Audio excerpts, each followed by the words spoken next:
ওই মাকে জ্বলন্ত চুলার মধ্যে আমি ফালাইয়া দেই। হে মালিক ইবনে দিনার, আমি যখন আমার মাকে চুলার মধ্যে আগুনের মধ্যে ফালাইয়া দিই, আমার মা আকাশের দিকে শাহাদত আঙ্গুলটা জাগাইয়া আল্লাহর দরবারে বরদোয়া করে, মালিক আয় আল্লাহ, আজকে এমন একটা রাত, এমন একটা রাত, আল্লাহ আজকে রোজা রাখবো, নামাজ পড়বো, কিন্তু সন্তান আগুনের মধ্যে ফালাই দিছি। আল্লাহ এই বিচার দুনিয়ার কারো কাছে চাই না, আল্লাহ এই বিচার আমি তোমার কাছে দিলাম। মুহাম্মদ বিন হারুন বলে, আমি দেখতেছি আমার মার শরীরটা জ্বলন্ত আগুনের মধ্যে পুড়ে পুড়ে কয়লা হয়ে যায়। আমার স্ত্রী সাথে সাথে আমাকে ধাক্কা দিয়া ঘরের মধ্যে ঢুকাইয়া বাহির থেকে শিকল লাগাই দেয়। এ মালিক ইবনে দিনার, তখনও আমার মাথা ঠিক হয় নাই, আমি তখনও নেশাগ্রস্ত অবস্থায়। আমি শুনতেছি পাড়ার সমস্ত মহিলারা আমাকে বরদোয়া দিতেছে, এমন কুলাঙ্গার সন্তান যেন কোনো মায়ের ঘরে না দেয়। যেই মা সন্তানের গালে হাত দেয়, সন্তানকে আগুনের মধ্যে ফালাই দেয়। এ মালিক ইবনে দিনার, রাত্র যখন গভীর হয়ে যায়, শেষ রাতে আমার যখন মস্তিষ্ক ঠিক হয়ে যায়, নেশা যখন কেটে যায়, তখন আমার হুঁশ ফিরে আসে। আমি কি করলাম? আমি আমার মাকে বড় ভালোবাসি, মা আমাকে বড় ভালোবাসে। কিভাবে মাকে আমার হাত দ্বারা আগুনের মধ্যে ফালাইলাম, কিভাবে মায়ের গালের মধ্যে আমি থাপ্পড় দিলাম। আমার যখন হুঁশ ফিরে আসে, আমি ঘর থেকে বের হব, দেখি দরজা দেওয়া। স্ত্রীকে ডাক দিয়ে বলে, স্ত্রী দরজাটা খুলে দাও। স্ত্রী ভয়তে দরজাও খুলে না। এ মালিক ইবনে দিনার, আমি শুনতেছি আমার স্ত্রী দরজার কাছে বসে সারাটা রাত চোখের পানি ফালাইয়া কান্না করতেছে। স্ত্রী ডাক দিয়ে বলে, স্বামী আমার, আপনি একজন মায়ের সন্তান, আমি একজন মায়ের সন্তান। ও স্বামী আমার, যেই মা আপনাকে 10 মাস 10 দিন গর্ভে ধারণ করেছে, গর্ভে বসে যেই মাকে কত কষ্ট দিয়েছ, যেই মা 2.5 বছর পর্যন্ত মেতরুনির মতো পায়খানা প্রস্রাব পরিষ্কার করেছে, যেই মা তিলে তিলে করে করে মানুষ করেছে, বড় করেছে, আমি একজন মায়ের সন্তান। কিভাবে পারলেন সেই মাকে আগুনের মধ্যে ফালাই দিতে, মাকে মেরে ফেলতে? স্ত্রী চোখের পানি ফালাইয়া হাউমাউ করে কান্না করতেছে। মুহাম্মদ বিন হারুন ডাক দিয়ে বলে, স্ত্রী দরজাটা খুলে দাও, আমি একটু বের হতে চাই। আমার ভাইয়ের স্ত্রী যখন দরজাটা খুলে দিল, মুহাম্মদ বিন হারুন বলে, আমি দেখি আমার মা শরীরটা তাওয়ার মধ্যে রুটি দিলে পুড়ে পুড়ে যেমন কালো হয়ে যায়, ছাই হয়ে যায়, আমার মা শরীরটা পুড়ে কয়লা হয়ে গেছে। কি করব, পাগলের মতো হয়ে গেছি। কিভাবে আমার হাত দ্বারা মাকে আমি আঘাত করলাম, সহ্য করতে পারি নাই। সাথে সাথে ঘরে চলে আসলাম। ওই ঘরে আসার পর যেই হাত দ্বারা আমার মায়ের শরীরের মধ্যে আঘাত করেছি, আমি একটা কুড়াল নিলাম। এই কুঠালটা নিয়ে আমার হাতটাকে, কবজিটা এক কপ দিয়ে আমি আলাদা করে দিয়েছি। যেই হাত দ্বারা মাকে মারছি, ওই হাত আমি জমিনের মধ্যে রাখতে চাই না। আমার ঘরে 8000 দিনার ছিল, আমি দান করে দিয়েছি, কিন্তু আমার দিলটা মানে না। রাত্রবেলা যখন ঘুমাইতে যাই, আমার মায়ের কথা মনে পড়ে যায়। কে যেন গাইবে আওয়াজ দিয়ে বলে, যেই মা 10 মাস 10 দিন গর্ভে ধারণ করেছে, কিভাবে সেই মাকে থাপ্পড় দিলি? যেই মা এত কষ্ট করে লালন পালন করেছে, কিভাবে সেই মাকে হত্যা করলি? এ মালিক ইবনে দিনার, সহ্য করতে পারি না, ঘর থেকে বের হয়ে গেলাম।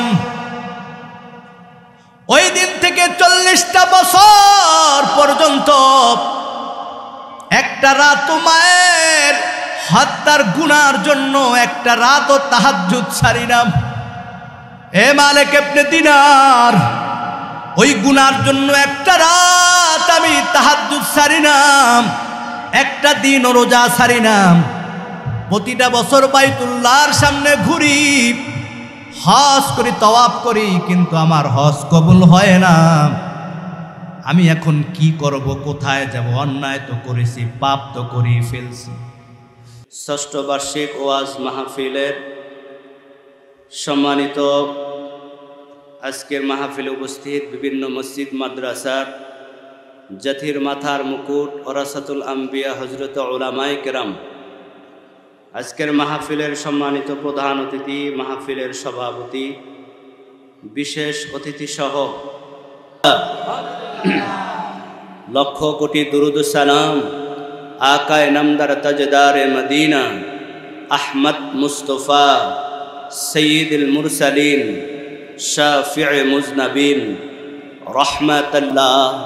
তোমারি জন্যে জগত উজালা, কামলিওয়ালা তুমি মদিনাওয়ালা, ও গো কামলিওয়ালা তুমি মদিনাওয়ালা। তুমি প্রাণের নবী, তুমি ধ্যানের ছবি, তুমি প্রাণের নবী, তুমি ধ্যানের ছবি। তুমি যে নূরে মুজাসসাম, সাল্লি আলা কামলিওয়ালা তুমি মদিনাওয়ালা, ও গো কামলিওয়ালা তুমি মদিনাওয়ালা। জোরে বলি মারহাবা। কি আপনাদের শীতে ধরছেনি? কষ্ট হচ্ছে আপনাদের? আমার ভাইরা, আমি খুতবার ভিতরে পবিত্র কালামুল্লাহ থেকে কয়েকটি সূরা তেলাওয়াত করেছি আপনাদের সামনে। তবে সর্বশেষ যে আয়াতটা আপনাদের সামনে তেলাওয়াত করেছি, আল্লাহ পাক রব্বুল আলামিন পবিত্র কালামুল্লাহর মধ্যে 6666 খানা আয়াত নাজিল করেছেন। এই সমস্ত আয়াতগুলার মধ্যে এই আয়াতটা যখন নবীর উপর নাজিল হয়, মায়ার নবী বলেন, সাহাবায়ে কেরাম, আমার উপর যখন কোরআন নাজিল হয় সমস্ত আয়াতের মধ্যে এই দুইটা আয়াত যখন নাজিল হয়, আমি নবী সবচাইতে বেশি খুশি হয়েছি, বলি সুবহানাল্লাহ। নবীজি সব থেকে বেশি খুশি হয়েছেন দুইটা আয়াত যখন নাজিল হয়েছে, এর মধ্যে এইটা হচ্ছে একটা আয়াত। জোরে বলে আল্লাহু আকবার। সে আয়াতটা কি শুনতে রাজি আছে তো ইনশাআল্লাহ? এখনো যারা বাহিরে আছেন, রাস্তায় অনেক মানুষ দাঁড়িয়ে আছে আমি দেখছি। আমি অনুরোধ করব, মেহেরবানি করে ময়দানে চলে আসুন। আজকের এই বাগানটা হতে পারে আপনার আমার জীবনের গুনাহ মাফের কারণ। কি বলেন, পারে কি পারে না? আপনার আমার নাজাতের ওসিলা হতে পারে কি পারে না? যুবক ভাইরা, এলাকাবাসী দীর্ঘদিন ধরে মাইকিং পোস্টার করে প্রচার করে এই জান্নাতের বাগান সাজাইছেন। এই সাজানোর কারণ হচ্ছে এই মাহফিল দ্বারা যাতে এলাকার সমস্ত মানুষগুলা নামাজি হয়ে যায়। কথা বলেন ঠিক কিনা? পথ হারা মানুষগুলা যেন সঠিক পথ পাইয়া যায়, মা বোনরা যেন পর্দাশীল হয়ে যায়। কথা বলেন ঠিক কিনা? এখনো যারা বাহিরে আছে তারা আসুক, আমরা চাই কি চাই না? কারণ এই জান্নাতের বাগান গতদিন ছিল, কথা বলেন, গতদিন ছিল, সামনের দিন থাকবে। যারা আমরা আসছি আমাদেরকে আসার তৌফিক দিয়েছেন কে? আয়ে মাহফিল ময়দানে আয় জান্নাতের মায়ায়, ও ভাই মাহফিল ময়দানে আয় জান্নাতের মায়ায়।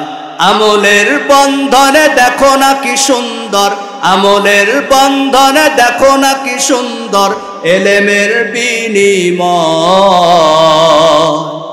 আয় মাহফিল ময়দানে আয় জান্নাতের মায়ায়, ও ভাই মাহফিল ময়দানে আয় জান্নাতের মায়া।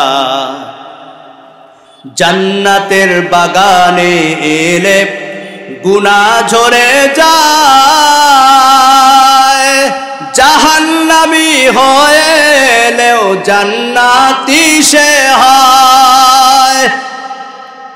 হইল না? জোরে বলি আল্লাহু আকবার। জান্নাতের বাগানে আসলে গুনাহ মাফ করেন কে?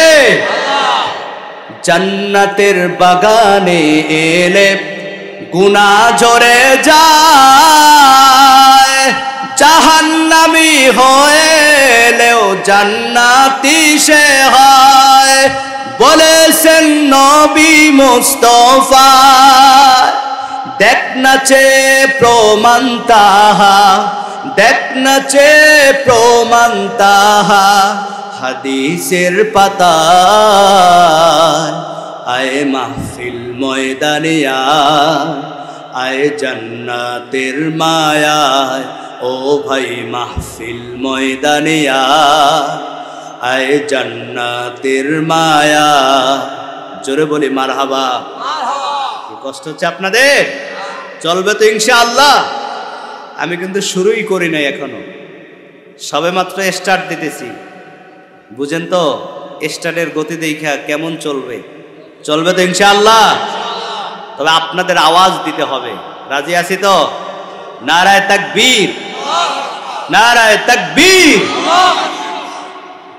আল্লাহ কবুল করুক বলি আমিন। আমার ভাইরা,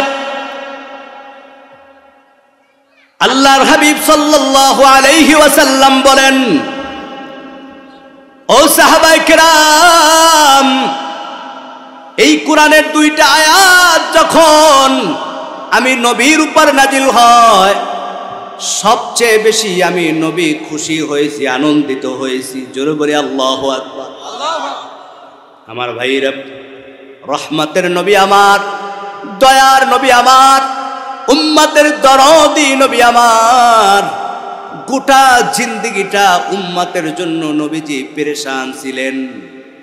যেই নবী দুনিয়াতে আসার পর উম্মতের কথা ভুলে নাই, যেই নবী এখন মদিনাতুল মুনাওয়ারায় বসে আপনার আমার জন্য আল্লাহর দরবারে দোয়া করতেছেন, যেই নবী কাল কিয়ামতের দিন হাসরের ময়দানে আল্লাহর দরবারে আপনার আমার গুনার জন্য সিজদায় পড়ে যাবেন।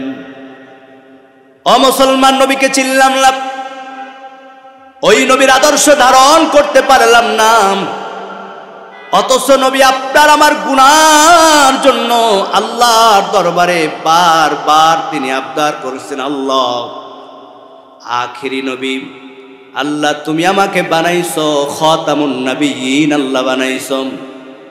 আয়া রব্বুল আলামিন সফিউল্লাহ বাবা আদম আলাইহিস সালাম থেকে ঈসা আলাইহিস সালাম পর্যন্ত 1,23,999 জন সমস্ত নবী রাসূলরা হায়াত পাইছে, লম্বা জিন্দেগি। 100 বছর, 200 বছর, 500 বছর, 1000 বছর, 1500 বছর পর্যন্ত আল্লাহর দরবারে মনে মনে ডাক দিয়া বলে, মালিক সমস্ত নবীদের লম্বা হায়াত দিয়েছেন, নবীদের উম্মতের হায়াতও লম্বা ছিল। আয় আল্লাহ 500,000 বছর হায়াত পাইছে, এই 500,000 বছর হায়াতে অনেক আমল করেছে, কিন্তু আল্লাহ আমার আখিরি উম্মতের হায়াত হবে কম। 50, 60, 70, 100 বছর জিন্দেগির মধ্যে এই অল্প হায়াতের মধ্যে আমল কম হবে, গুনার পাল্লাটা ভারী হয়ে যাবে। আল্লাহ কিয়ামতের দিন হাসরের ময়দানে ওই কঠিন মুসিবতের দিন সমস্ত নবীদের উম্মতরা শত হাজার বছর আমল নিয়ে উঠবে, কিন্তু আমার গরিব উম্মতের অল্প হায়াতে অল্প আমল নিয়ে যখন উঠবে, আল্লাহ আমার উম্মতের নেকির পাল্লাটা হালকা হয়ে যাবে, গুনার পাল্লাটা ভারী হয়ে যাবে। আল্লাহ আমি তো লজ্জায় পড়ে যাব। আমার ভাইরা, নবী আমার সাহাবায়ে কেরামদেরকে ডাক দিয়ে বলেন, সাহাবায়ে কেরাম, আল্লাহ তাআলা আমার উপর যখন এই আয়াতটা নাজিল করেন, আমি নবী এতটা আনন্দিত হয়েছি, এতটা খুশি হয়েছি, কারণ আল্লাহ তাআলা আমার জন্য স্পেশাল একটা সুসংবাদ দিয়েছেন। ও নবী আমার, আপনার উম্মত নিয়ে আপনি চিন্তা কইরেন না, টেনশন কইরেন না। নবী আমার সুসংবাদ শুনাই দেন, আপনার উম্মত যদি গোটা জিন্দেগি গুনাহ করে, ও নবী আমার, আপনার উম্মত যদি নামাজ না পড়ে, রোজা না রাখে, যদি হজ না করে, যাকাত না দেয়, মিথ্যা বলে অন্যায় করে, গুনাহ করতে করতে জিন্দেগিটা পার করে দিছে, কিন্তু মৃত্যুর শেষ মুহূর্তে, বিদায়ের মুহূর্তে আমি আল্লাহর দরবারে যদি ক্ষমা চাই, আমি আল্লাহ তাআলা আজকে আপনাকে প্রতিশ্রুতি দিয়েছি নবী, আপনার উম্মতের জীবনের সব গুনাহ মাফ করে দিব। আল্লাহু আকবার। এই ঘোষণাটা কার?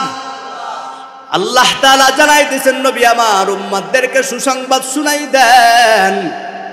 আল্লাহ তাআলা আয়াত নাযিল করলেন, বিসমিল্লাহির রহমানির রহিম।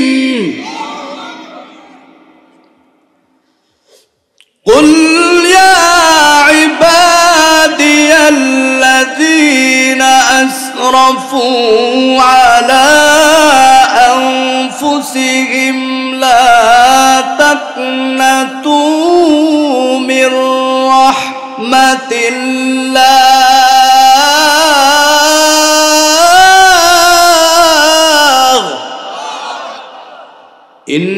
ইন্নাল্লাহা ইয়াগফিরুয-যুনুবা জামিআ ইন্নাহু হুয়াল গফুরুর রহিম।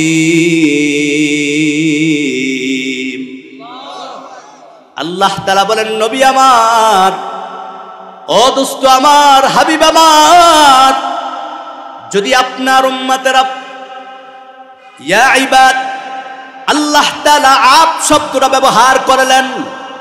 যুবক ভাইরা আমার, বৃদ্ধ বাবাজিরা, মাইকের আওয়াজ যত দূর যায়, মুসলমান একটু ভালো করে শুনে রাখেন, কেমন দয়ার আল্লাহ, কেমন রহমতের নবী আমার। হে ভাইরা আমার, আল্লাহ তাআলা বলেন, ইয়া ইবাদ, হে বান্দা। আপ শব্দটা ব্যবহার করলেন বান্দা, কারণ বান্দার মধ্যে সবাই শামিল, কারণ হিন্দু সৃষ্টিকার, আরো জোরে বলেন, বৌদ্ধ সৃষ্টিকার। আল্লাহ বলেন, ইয়া আইয়ুহাল মুমিনুন, ইয়া আইয়ুহাল মুসলিমুন। শুধু মুমিন মুসলমানদেরকে আল্লাহ আলাদা করে নাই। আল্লাহ বলেন, ইয়া ইবাদ, হে আমার বান্দাম। বান্দার মধ্যে সবাই শামিল। যদি হিন্দু হয়, যদি সারাটা জীবন গুনাহ করে, খ্রিস্টান হয়, ইহুদি হয়, নাসারা হয়, বৌদ্ধ হয়, যেই হোক না কেন, বান্দা যখন গুনাহ করবে, লা তাকনাতু মির রাহমাতিল্লাহ, ওই বান্দা যখন গুনাহ করে আল্লাহর রহমতের আশা করবেন, বান্দা যখন গুনাহ থেকে ফিরে আল্লাহর দিকে ফিরে আসবেন, আল্লাহ তাআলা বলেন, ওই বান্দা যখন গুনাহ করে, অন্যায় করে, পাপ করে, আমি আল্লাহর দরবারে ক্ষমা চাই, আমি আল্লাহর দরবারে তওবা করে আমি আল্লাহ তাআলা এতটা খুশি হয়ে যাই।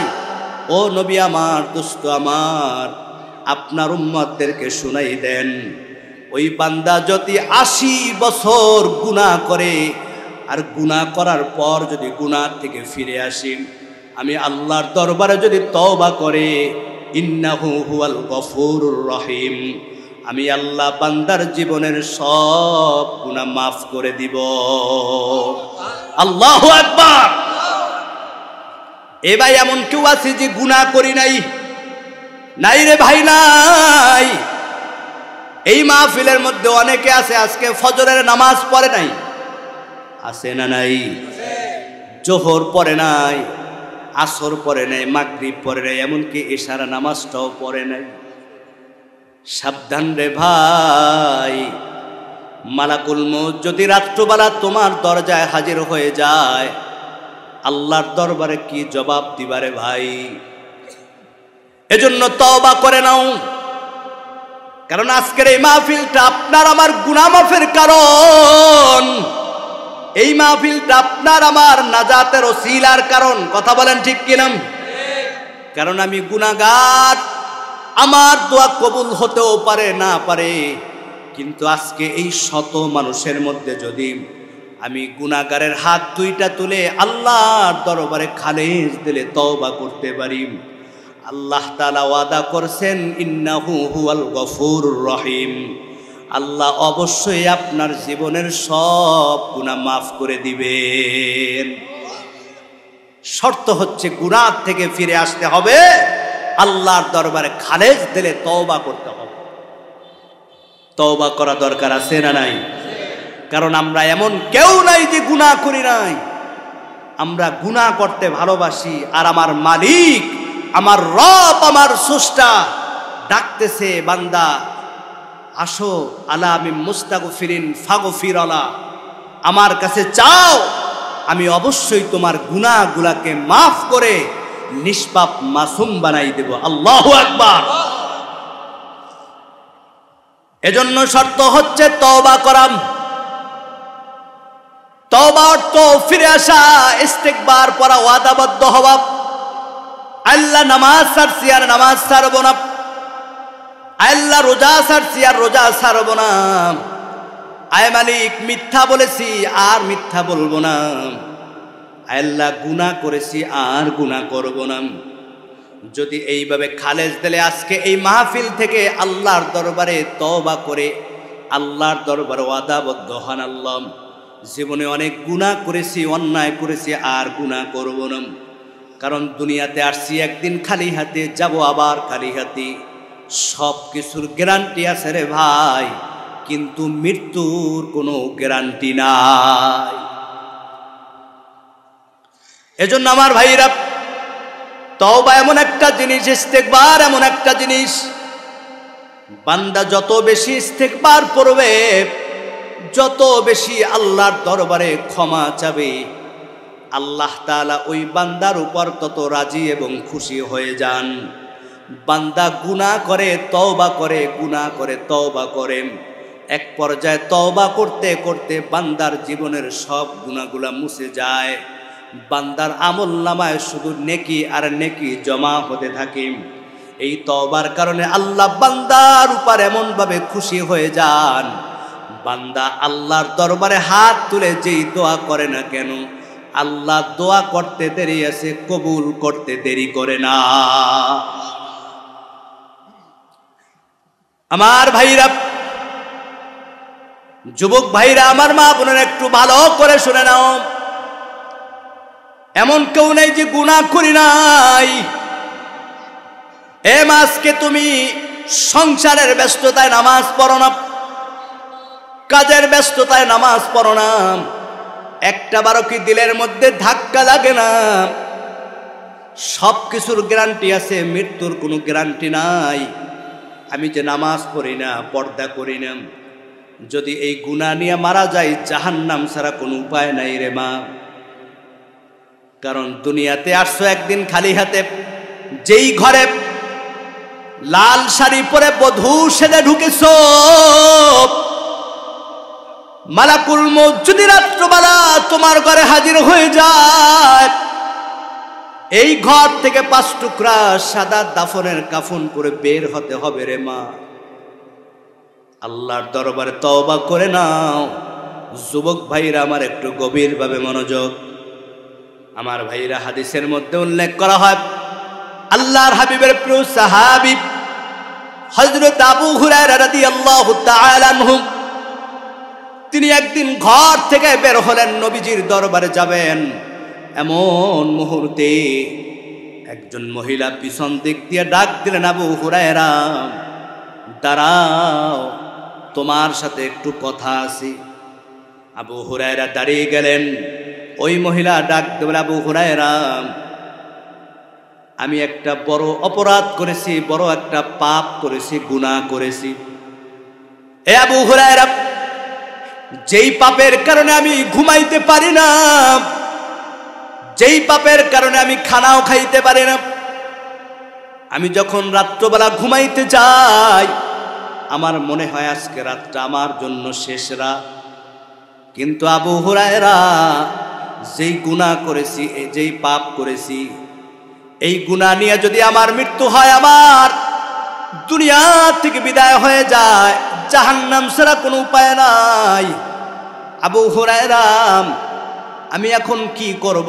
এই গুনাহ নিয়ে আমি মরতে চাই না, পাপ নিয়ে মরতে চাই না। কলিজার টুকরা যুবক ভাইয়ের একটু গভীর মনোযোগ। আবু হুরায়রা ডাক দিয়ে বলে, মহিলা বলো কি অন্যায় করেছো, পাপ করেছো?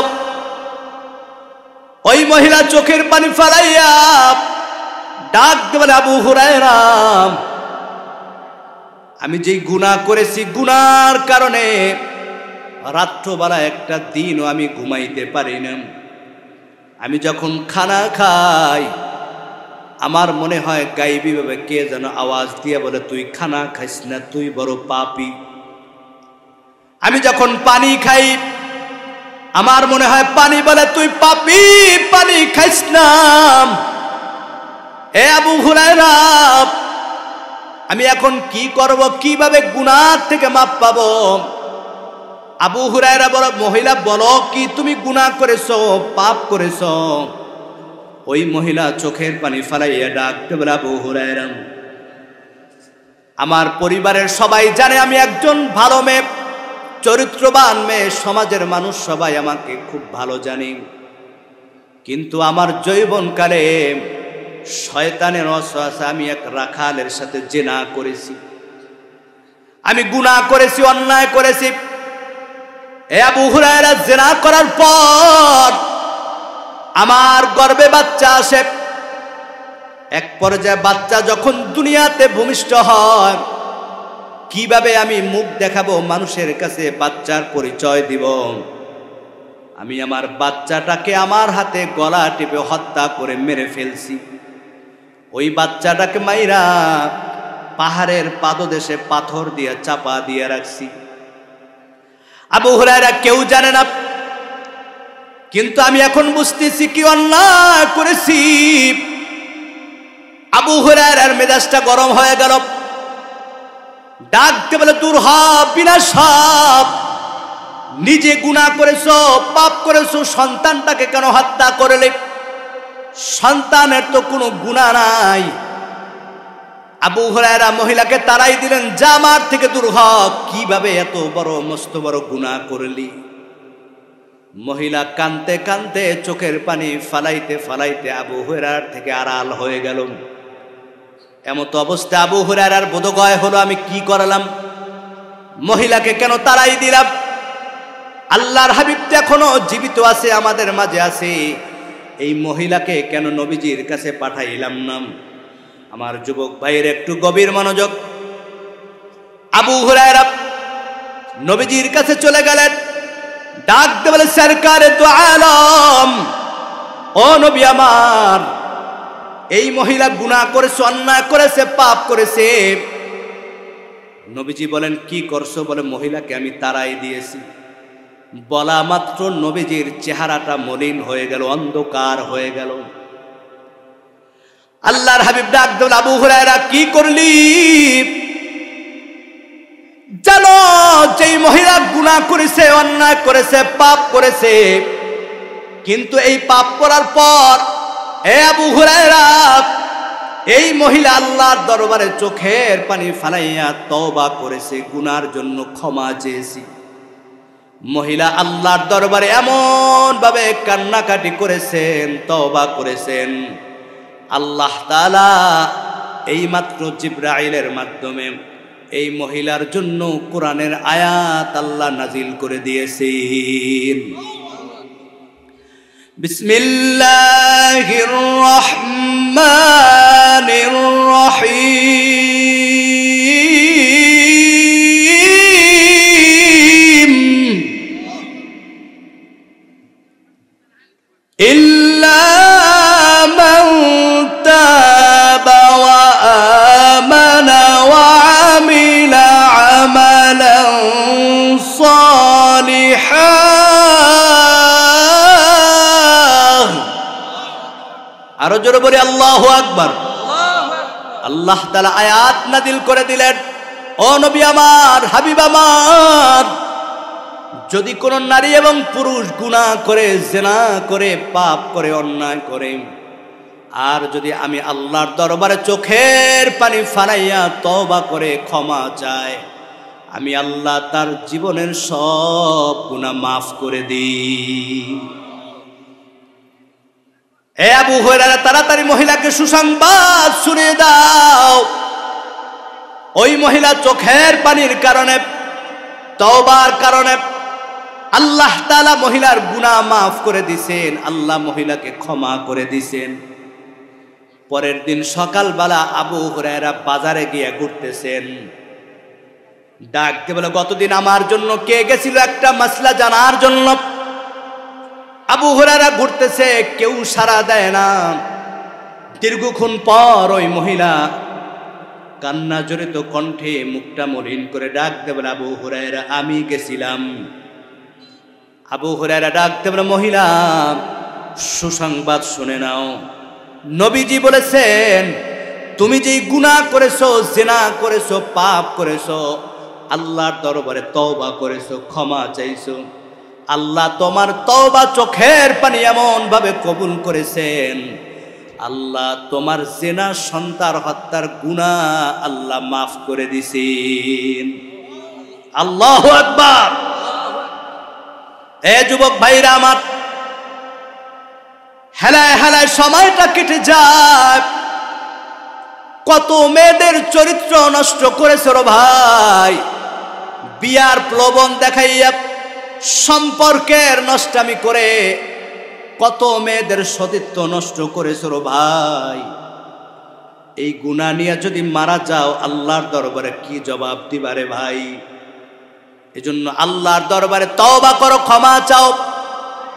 আমার আল্লাহ হচ্ছেন রহমান, আল্লাহ হচ্ছেন রহিম, দয়ার সাগর আল্লাহ। ওই আল্লাহর দরবারে চাইতে দেরি আছে। আল্লাহ তাআলা বলেন, ইন্নাহু হুয়াল গফুরুর রহিম। আল্লাহর দরবারে চাইতে দেরি আছে, আল্লাহ মাফ করতে দেরি করে না। আল্লাহু আকবার। আমরা এমন কেউ আছি যে গুনাহ করি নাই? জীবনে কত নামাজ ছাড়ছি রে বাবা, রোজা ছাড়ছি, মানুষের হক নষ্ট করেছি, বোনের হক, ভাইয়ের হক, বন্ধু বান্ধবের হক, কত মানুষের কত কিছু খাইছি। গুনাহ মাফের জন্য চেষ্টাও করি না, তওবাও করি না। দিলের মধ্যে সেই ভয়ও নাই আল্লাহর দরবারে কি জবাব দিব। আল্লাহর দরবারে ক্ষমার আশা করা দরকার আছে না নাই? এজন্য তওবা করতে হবে কার কাছে? তওবা করলে গুনাহ মাফ করেন কে? এ যুবক ভাই, এই ওয়াদা করেছেন কে? আল্লাহ তাআলা বলতেছেন, বিসমিল্লাহির রহমানির রহিম।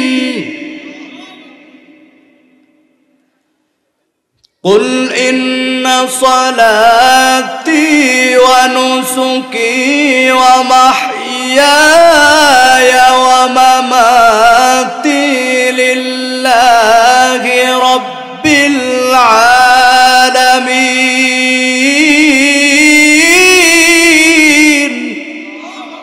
আরো জোরে বলি আল্লাহু আকবার।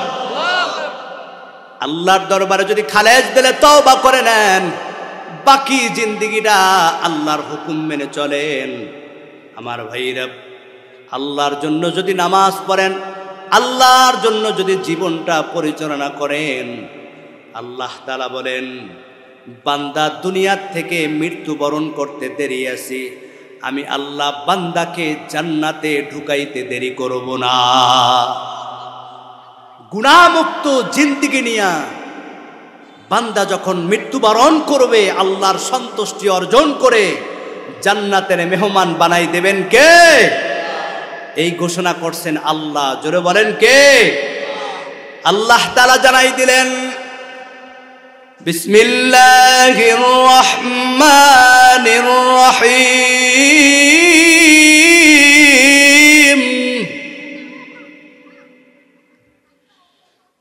ইন্নাল্লাযীনা আমানু ওয়া আমিলুস সালিহাতি কানাত লাহুম জান্নাতুল ফিরদাউসি নুজুলা। আল্লাহ তাআলা বলেন, বান্দা যখন ঈমান আর আমল নিয়ে যখন মৃত্যুবরণ করবে, গুনাহমুক্ত জিন্দেগি নিয়ে যখন মৃত্যুবরণ করবে, আল্লাহ তাআলা বলেন, নবী আমার, আপনার উম্মতদেরকে সুসংবাদ শুনাই দেন, আমি আল্লাহ তাদেরকে এমন জান্নাত দিব, আমি আল্লাহ তাদেরকে জান্নাতের 8টা ঘর, এই 8টা ঘরের মধ্যে শ্রেষ্ঠ ঘর জান্নাতুল ফিরদাউস, আমি আল্লাহ বান্দাকে মৃত্যুবরণ করতে দেরি আছি, ওই জান্নাতুল ফিরদাউসের মেহমান বানাইতে দেরি করব না। ও নবী আমার, শুধু জান্নাতের মেহমান বানাবো কেন নবী? গুনাহমুক্ত জিন্দেগি নিয়া, ঈমান আর আমল নিয়া যখন মৃত্যুবরণ করবে, খালিদিনা ফিহা, যে জান্নাতের মধ্যে একবার আমি ঢুকাবো বান্দাকে, ওই জান্নাত থেকে আর কোনোদিন বের হওয়া লাগবে না। আল্লাহু আকবার। আল্লাহ যে জান্নাতে একবার ঢুকাইবেন, ওই জান্নাত থেকে আর কোনোদিন বের হওয়া লাগবে না। আল্লাহু আকবার। আল্লাহর জান্নাতে যাইতে চাই কি চাই না? এজন্য গুনাহ মাফের জন্য তওবা করা দরকার আছে না নাই?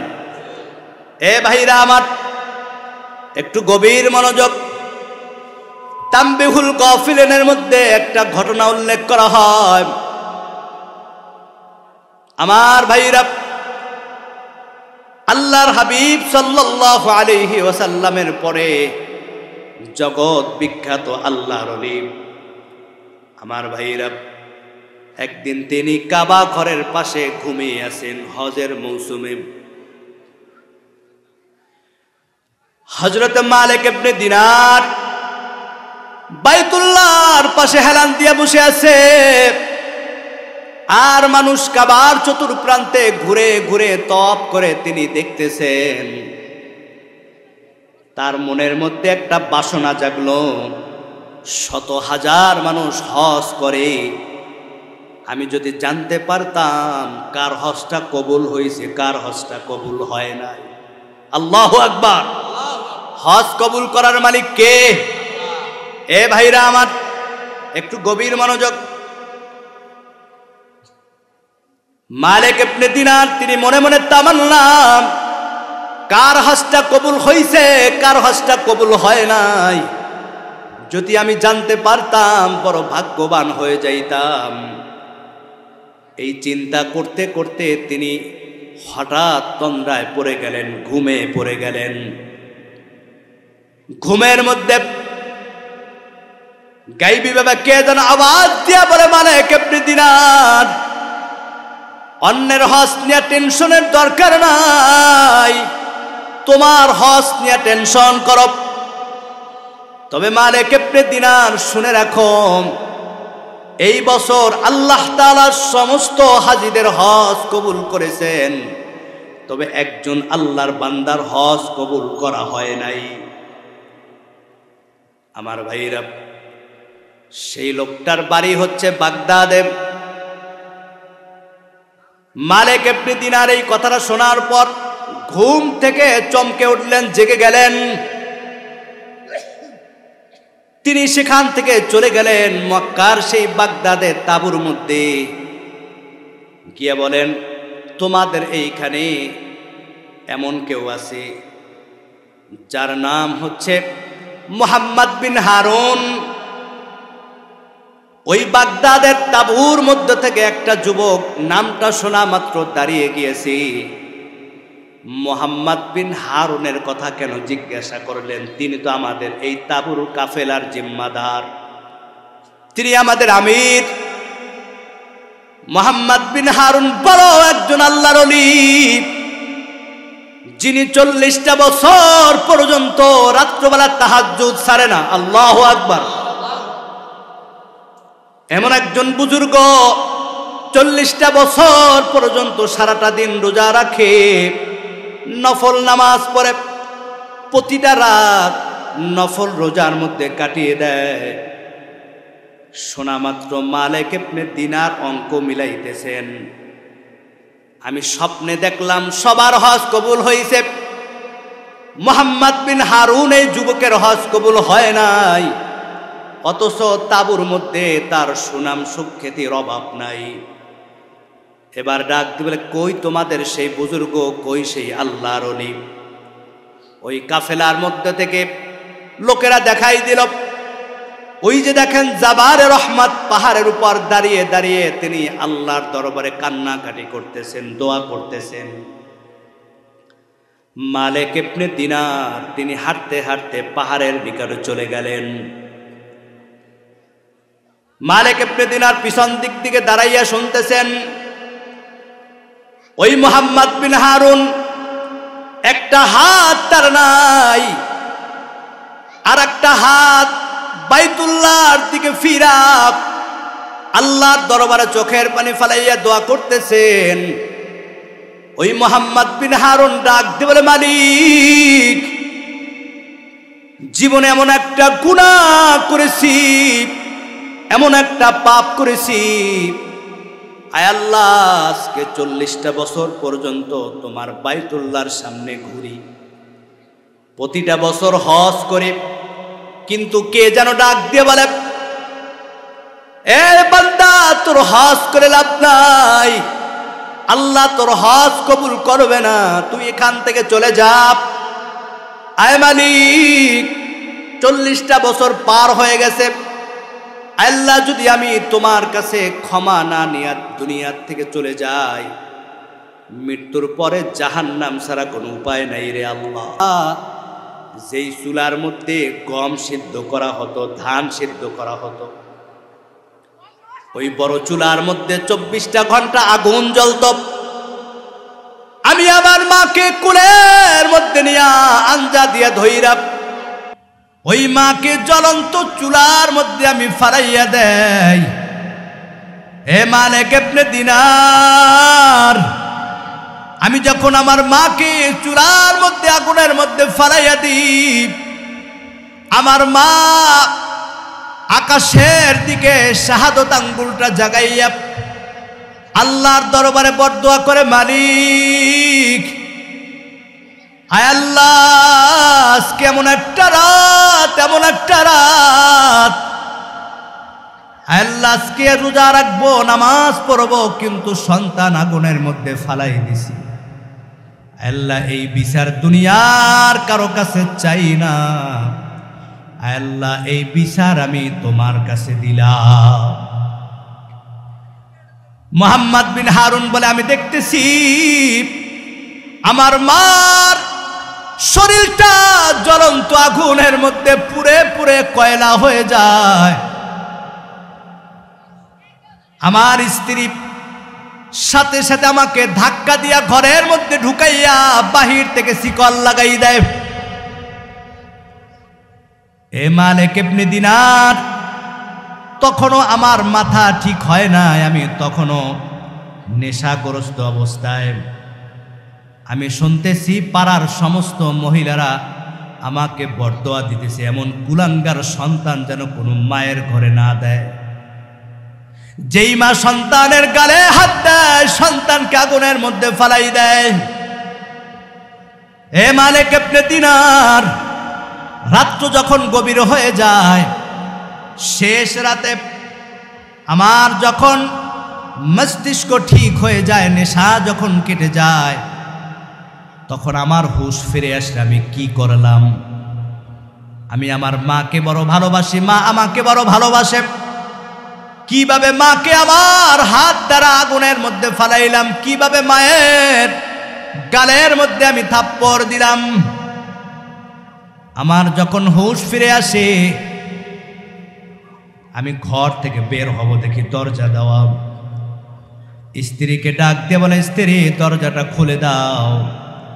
স্ত্রী ভয়তে দরজাও খুলে না। এ মালিক ইবনে দিনার, আমি শুনতেছি আমার স্ত্রী দরজার কাছে বসে সারাটা রাত চোখের পানি ফালাইয়া কান্না করতেছে। স্ত্রী ডাক দিয়ে বলে, স্বামী আমার, আপনি একজন মায়ের সন্তান, আমি একজন মায়ের সন্তান। ও স্বামী আমার, যেই মা আপনাকে 10 মাস 10 দিন গর্ভে ধারণ করেছে, গর্ভে বসে যেই মাকে কত কষ্ট দিয়েছ, যেই মা 2.5 বছর পর্যন্ত মেতরুনির মতো পায়খানা প্রস্রাব পরিষ্কার করেছে, যেই মা তিলে তিলে কোলে করে মানুষ করেছে, বড় করেছে, আমি একজন মায়ের সন্তান। কিভাবে পারলেন সেই মাকে আগুনের মধ্যে ফালাই দিতে, মাকে মেরে ফেলতে? স্ত্রী চোখের পানি ফালাইয়া হাউমাউ করে কান্না করতেছে। মুহাম্মদ বিন হারুন ডাক দিয়ে বলে, স্ত্রী দরজাটা খুলে দাও, আমি একটু বের হতে চাই। আমার ভাইয়ের স্ত্রী যখন দরজাটা খুলে দিল, মুহাম্মদ বিন হারুন বলে, আমি দেখি আমার মা শরীরটা তাওয়ার মধ্যে রুটি দিলে পুড়ে পুড়ে যেমন কালো হয়ে যায়, ছাই হয়ে যায়, আমার মা শরীরটা পুড়ে কয়লা হয়ে গেছে। কি করব, পাগলের মতো হয়ে গেছি। কিভাবে আমার হাত দ্বারা মাকে আমি আঘাত করলাম, সহ্য করতে পারি নাই। সাথে সাথে ঘরে চলে আসলাম। ওই ঘরে আসার পর যেই হাত দ্বারা আমার মায়ের শরীরের মধ্যে আঘাত করেছি, আমি একটা কুড়াল নিলাম।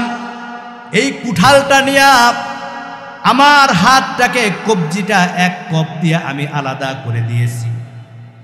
যেই হাত দ্বারা মাকে মারছি, ওই হাত আমি জমিনের মধ্যে রাখতে চাই না। আমার ঘরে 8000 দিনার ছিল, আমি দান করে দিয়েছি, কিন্তু আমার দিলটা মানে না। রাত্রবেলা যখন ঘুমাইতে যাই, আমার মায়ের কথা মনে পড়ে যায়।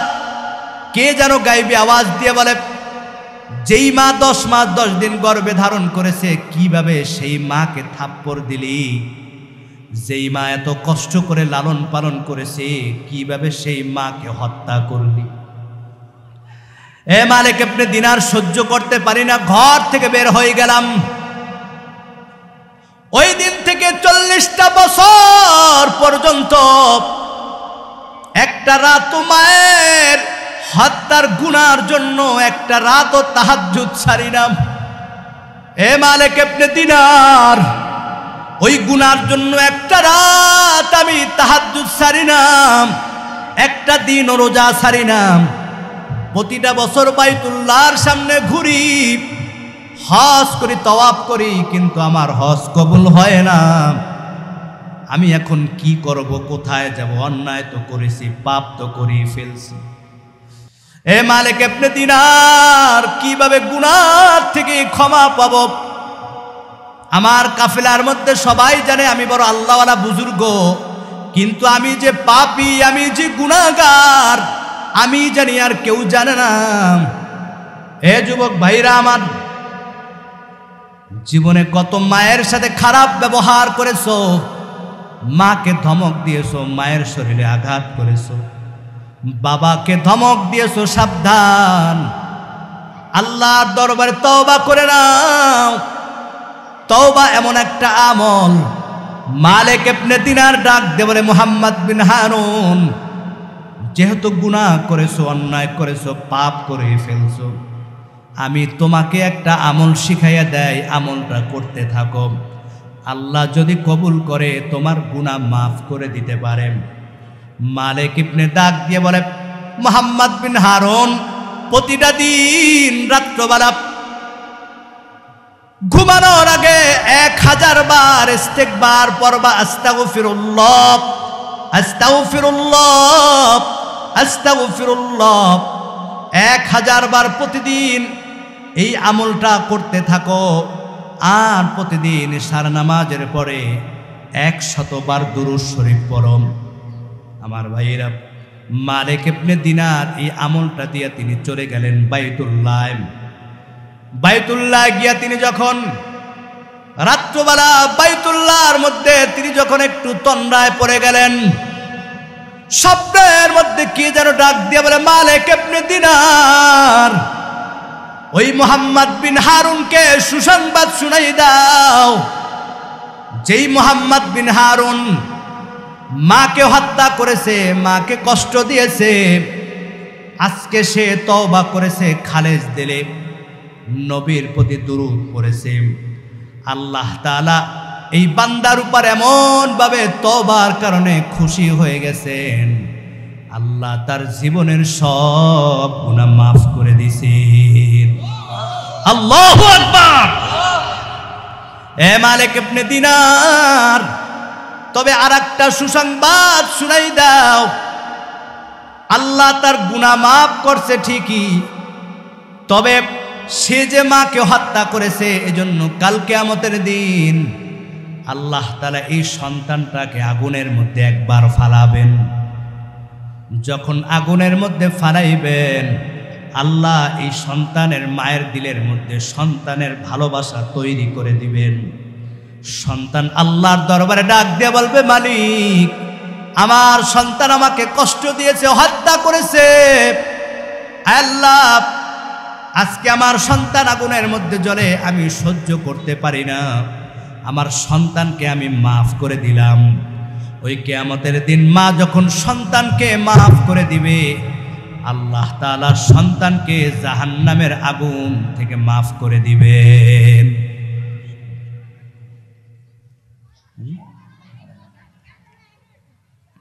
আমার ভাইরা, এজন্য আল্লাহর দরবারে খালেজ দিলে তওবা করতে হবে। যদি আল্লাহর দরবারে খালেজ দিলে তওবা করতে পারি, আল্লাহর দরবারে চোখের পানি ফালাইয়া গুনাহ মাফের জন্য যদি তওবা করতে পারি, আল্লাহ তাআলা ওয়াদা করছেন, ইন্নাহু হুয়াল গফুরুর রহিম। বান্দা যদি গুনাহর জন্য খালেজ দিলে তওবা করে চোখের পানি ফালাইয়া, আল্লাহ বান্দার জীবনের সব গুনাহ মাফ করে দেন। আল্লাহর দরবারে তওবা করা দরকার আছে না নাই? এমন কেউ নাই যে গুনাহ করি নাই। যুবক ভাইরা আমার, হেলায় হেলায় নামাজ ছাড়ছি, কত মানুষকে কষ্ট দিয়েছি, আঘাত করেছি, মা বোনেরা কত নামাজ ছেড়ে দিয়েছেন। আজকে এই মুবারক মুতাবাররক মজলিসে, কোরআনের বাগানে, আজকে এই শত শত মানুষের মধ্যে যদি আপনার গুনাহগার হাতগুলা তুলে আল্লাহর দরবারে খালেজ দিলে তওবা করে গুনাহ মাফ করতে পারেন কে? আরো জোরে বলেন কে? গুনাহ মুক্ত জিন্দেগি নিয়ে যখন মৃত্যুবরণ করব, ওই অন্ধকার কবরে যাওয়ার সাথে সাথে কেউ থাকবে না, আলো নাই, বাতি নাই, সাথী নাই, কেউ নাই। অন্ধকার কবরে নবী বলেন আল্লাহ তার জন্য বন্ধু হয়ে যাবেন। জোরে বলে আল্লাহু আকবার। আল্লাহ যদি কারো কবরে বন্ধু হয়ে যান, তার কোনো টেনশন আছে? কোনো টেনশন নাই। তবে কাজ একটা করতে হবে, খালেজ দিলে তওবা করে জীবনে যত গুনাহ করেছি আর করব না, বাকি জিন্দেগি আর গুনাহ করব না, নেক আমল ছাড়ব না। তবে মৃত্যু পর্যন্ত 5 ওয়াক্ত নামাজ পড়তে হবে। কয় ওয়াক্ত পড়া যাবে তো ইনশাআল্লাহ? এ দুনিয়া সবই পর, কবর যে তোর আসল ঘর। এ দুনিয়া সবই পর, কবর যে তোর আসল ঘর। এ দুনিয়া সবই পর, কবর যে তোর আসল ঘর। কেমন সেথায় থাকবি পড়ে শুধুই মাটির বিছানা। চিন্তা করে দেখো না কবরে কি যাইবা না। যেই কবরে আল্লাহ সারা বন্ধু কেহ থাকবে না। চিন্তা করে দেখো না কবরে কি যাইবা না। এ দুনিয়া সারিয়া কোথায় যাইবা ভাগিয়া। এ দুনিয়া সারিয়া কোথায় যাইবা ভাগিয়া। মরণ তোমায় লইবে ঘিরি যতই করো বাহানা। চিন্তা করে দেখো না কবরে কি যাইবা না। যেই কবরে আল্লাহ সারা বন্ধু কেহ থাকবে না। চিন্তা করে দেখো না কবরে কি যাইবা না। আজান কানে শুনিয়া কেমনে থাকো ঘুমায়া। আজান কানে শুনিয়া কেমনে থাকো ঘুমায়া। নামাজের লাগিয়া কি তোর মোটেও মায়া লাগে না। চিন্তা করে দেখো না কবরে কি যাইবা না। যেই কবরে আল্লাহ সারা বন্ধু কেহ থাকবে না। চিন্তা করে দেখো না কবরে কি যাইবা না। দিলে ভরা অহংকার চিনো না আজ খোদার ঘর। দিলে ভরা অহংকার চিনো না আজ খোদার ঘর। কবরের আযাবের কথা একটু স্মরণ করো না। চিন্তা করে দেখো না কবরে কি যাইবা না।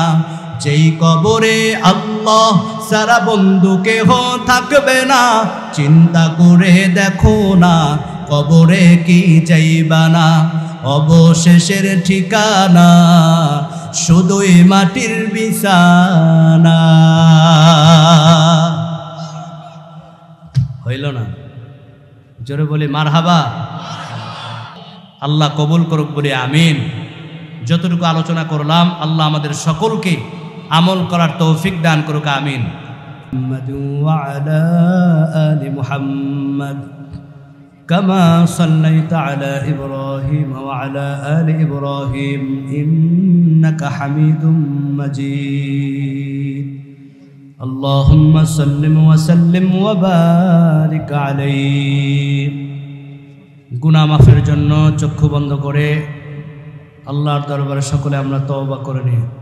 আস্তাগফিরুল্লাহ রাব্বি মিন কুল্লি যামবিন ওয়া আতুবু ইলাইহি লা হাওলা ওয়ালা قوة إلا بالله العلي العظيم أستغفر الله ربي من كل ذنب وأتوب إليه لا حول ولا قوة إلا بالله العلي العظيم لا إله إلا الله محمد رسول الله صلى الله عليه وسلم اللهم آمين ربنا ظلمنا أنفسنا وإن لم تغفر لنا وترحمنا لنكونن من الخاسرين ربنا آتنا في الدنيا حسنة وفي الآخرة حسنة وقنا عذاب النار اللهم بارك لنا في رجب وشعبان وبلغنا رمضان اللهم أجرنا من النار اللهم أجرنا من النار اللهم إني أسألك بأني أشهد أنك أنت الله لا إله إلا أنت الأحد الصمد الذي لم يلد ولم يولد ولم يكن له كفوا أحد আল্লাহ রাব্বুল আলামিন ঐতিহ্যবাহী দক্ষিণ কানারগাঁও জামে মসজিদ এলাকাবাসীর উদ্যোগে একদিন ব্যাপী ওয়াজ মাহফিলের সমাপনী সময় আয় আল্লাহ অসংখ্য উলামায়ে কেরামদেরকে নিয়ে কোরআনের হাফেজ দাড়ি পাকা মুরব্বী হাদিস সাহেবদেরকে নিয়ে, যুবক ভাইদেরকে নিয়ে আপনার দরবারে হাত তুলেছি গো আল্লাহ। মেহেরবানি করে আমাদের সকলের গুনাহগুলোকে মাফ করে দিন। আল্লাহ আজকের আয়োজনের সব লক্ষ কোটি গুণ বাড়াইয়া সোনার মদিনা হাদিয়া বকশিশ করে দিন। বাবা আদম আলাইহিস সালাম থেকে এই পর্যন্ত যারা ঈমান নিয়ে অন্ধকার কবরে চলে গেছি, আল্লাহ সকলের রূহে আর সব হাদিয়া বকশিশ করে দিন। এই দক্ষিণ কানারগাঁও এলাকার মধ্যে গোরস্থানে যত আপনার বান্দা বান্দিরা, আল্লাহ এই মসজিদের ডানে বামে সামনে পিছন এলাকায় যত আপনার বান্দা বান্দিরা দুনিয়া থেকে অন্ধকার কবরে চলে গেছি, আল্লাহ সকলের রূহে আর সব হাদিয়া বকশিশ করে দিন। আল্লাহ রাব্বুল আলামিন এখানে যারা হাত তুলেছে গো আল্লাহ, জানি না কার মা নাই কার বাবা নাই গো আল্লাহ, দুইখানা হাত তুললে মায়ের কথা মনে পড়ে যায়, বাবার কথা মনে পড়ে যায়। আজকে 2 বছর 5 বছর হয়ে গেছে অন্ধকার কবরে, জানি না মা কেমন আছে বাবা কেমন আছে। আল্লাহ আল্লাহ কত শীত যায়, গরম যায়, বৃষ্টি যায়, দুনিয়া খবর এক মুহূর্তের মধ্যে আর এক প্রান্তের নেওয়া যায়। যেই মার ঘরে থাকি, যেই বাবার সম্পত্তি ভোগ করি, ওই বাবা অন্ধকার কবরে কেমন আছে জানি না গো আল্লাহ। সন্তান হই আপনার দরবারে ফরিয়াদ, যাদের মা বাবা দুনিয়া থেকে অন্ধকার কবরে চলে গেছে, আল্লাহ সকলের মা বাবার কবর আযাবকে মাফ করে দিন। আল্লাহ যাদের মা জীবিত আছে বাবা জীবিত আছে তাদেরকে নেক হায়াত দান করে দিন। আল্লাহ পাহাড় পরিমাণ গুনাহ নিয়ে আপনার দরবারে হাত তুলেছি গো আল্লাহ। এমন কেউ নাই যে গুনাহ করি নাই গো মালিক। হাতের দিকে তাকাইলে গুনাহ, পায়ের দিকে তাকাইলে গুনাহ, জবানের দিকে তাকাইলে গুনাহ, চোখের দিকে তাকাইলে গুনাহ। হায় আল্লাহ, গুনার দিকে তাকাইলে জাহান্নাম ছাড়া কোনো উপায় নাই গো আল্লাহ। আমাদের গুনার দিকে না তাকিয়ে আপনার রহমতের দিকে তাকাইয়া আমাদের জিন্দেগির গুনাহগুলোকে মাফ করে দিন। আল্লাহ আপনি যদি মাফ করে দেন আপনার কোনো ক্ষতি হবে না গো আল্লাহ। আপনি যদি মাফ করে দেন আল্লাহ আপনার কোনো ক্ষতি হবে না গো আল্লাহ। আপনি যদি মাফ না করেন আপনার কোনো লাভ হবে না গো আল্লাহ। আল্লাহ দীর্ঘ রাত পর্যন্ত যারা কষ্ট করে ওয়াজ শুনেছে গো মালিক, এই জান্নাতের বাগানে আসছে আল্লাহ গুনাহ মাফের জন্য, ক্ষমার জন্য গো আল্লাহ। জানি না কার কি দিলের আশা নিয়ে দুইখানা হাত তুলেছে এতিমের মতো আল্লাহ। আল্লাহ আমাদের গুনার দিকে না তাকে আপনার রহমান রহিম নামের উসিলায় আমাদের সকলের গুনাহগুলোকে মাফ করে দিন। আয় মালিক বাকি জিন্দেগি নেক আমল করার তৌফিক দান করে দিন। এই বরকতপূর্ণ ঐতিহ্যবাহী দক্ষিণ কানারগাঁও জামে মসজিদের মাহফিলে যারা দান করেছে আল্লাহ, যারা সহযোগিতা করেছে, খেদমত করেছে, বুদ্ধি পরামর্শ দিয়া আল্লাহ সকলের দানকে কবুল করে নিন, সকলের খেদমতকে কবুল করে নিন। কালকে আমাদের দিন কঠিন মুসিবতের দিন। আল্লাহ আপনার ঘরের উন্নয়নের জন্য যারা দান করেছে আল্লাহ, কালকে আমাদের দিন সকলকে এই দানের ওসিলায় নাজাতের ওসিলা করে দিন। অনেক প্রবাসী ভাইরা দোয়া চাইছে আল্লাহ, এই এলাকার মধ্যে অনেক সন্তানেরা বাহিরে থাকে, অনেকের বাবা থাকে, ভাই থাকে আল্লাহ। আল্লাহ প্রত্যেকটা প্রবাসী ভাইদেরকে কবুল করে নিন, সকল প্রকার আসমানি জমিনি বালা মুসিবত বিপদ থেকে আল্লাহ হেফাজত করে নিন। সহি সালামতে আবার দেশে ফিরে আসতে পারে সেই তৌফিক দান করে দিন। আয় আল্লাহ, আপনি তো আলিমুল গায়ব অন্তর্যামী, সবার দিলের খবর জানেন। আয় আল্লাহ, এই বরকতপূর্ণ মাহফিলে আপনার ঘরে যারা দান করেছে, আয় আল্লাহ প্রত্যেকের দানকে আল্লাহ আপনি কবুল করে নিন। আয় মালিক, আপনার দরবারে আখিরি ফরিয়াদ, আপনার ঘর আল্লাহ সমাপ্ত কাজ বাকি আছে, গায়বী খাজানা দ্বারা মসজিদের কাজ সমাপ্ত হওয়ার তৌফিক দান করে দিন। এই কানারগাঁও ঐতিহ্যবাহী জামে মসজিদের ইমাম মুয়াজ্জিন মুসল্লিদেরকে আল্লাহ আপনি কবুল করে নিন। মসজিদ পরিচালনা কমিটিদেরকে আল্লাহ আপনি কবুল করে নিন। এই মাহফিল পরিচালনা কমিটিদেরকে আল্লাহ আপনি কবুল করে নিন। আয় রব্বুল আলামিন, জানি না কার কোন দিন যেন দুনিয়ার থেকে বিদায় হয়ে যাবে আল্লাহ। এখানে যারা হাজির হয়েছি, জানি না কার জন্য শেষ মাহফিল, জানি না কার জন্য শেষ মুনাজাত। আল্লাহ, অনেক মা বোনরা হাত তুলেছে, প্রত্যেকটা পর্দার আড়ালের মা বোনদেরকে আল্লাহ মাফ করে দিন। বাকি জিন্দেগি নেক আমল করার তৌফিক দান করে দিন। আয় আল্লাহ, জানি না কার জন্য দোকানে দাফনের কাফন হাজির হয়ে গেছে আল্লাহ, জানি না কার জন্য মসজিদের খাট অপেক্ষা করে মালিক। মৃত্যু একদিন হবে, পালানোর কোনো রাস্তা নাই।